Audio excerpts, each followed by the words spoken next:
Welcome to the World Report, Political Insider. A new poll shows a historic youth movement coming in 2018, one in which Democrats outnumber Republicans 2-1. With the Republicans leaving office faster than rats jumping off a sinking ship, is a blue wave truly about to hit? We have 38 Republicans retiring, running for another office, or resigning. The Democrats need 24 to take back the House.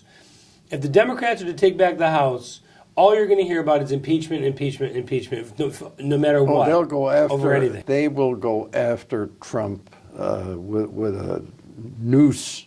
I mean, they won't want to get rid of him at that point. They won't stop. So you've got 38 Republicans resigning from Congress and Senate.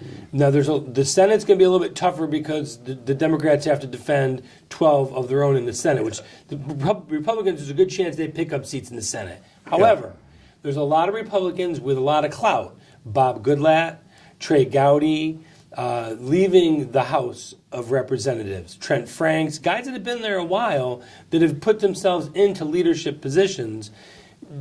Granted, there's going to be a one-off against each other. However, these are guys that probably would have been reelected fairly handily. Well, without any question.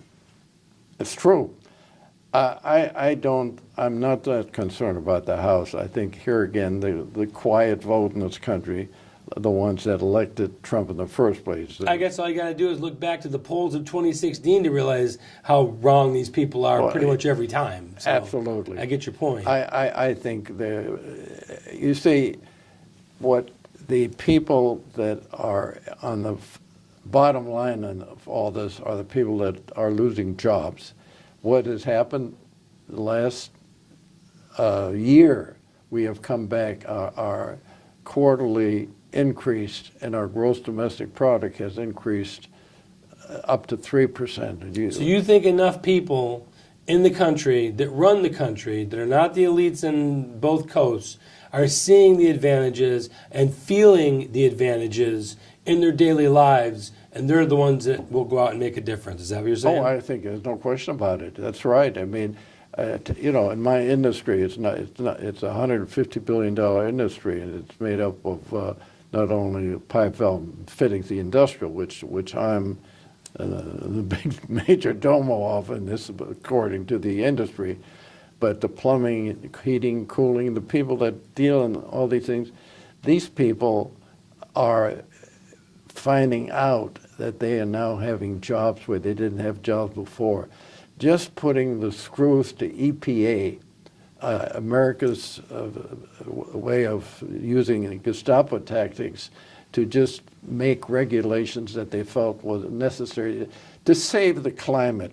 And to stifle any kind of growth, the anti-growthers. Absolutely. I think it was more a deliberate way of cutting America down to size than it was worrying about the long-term climate.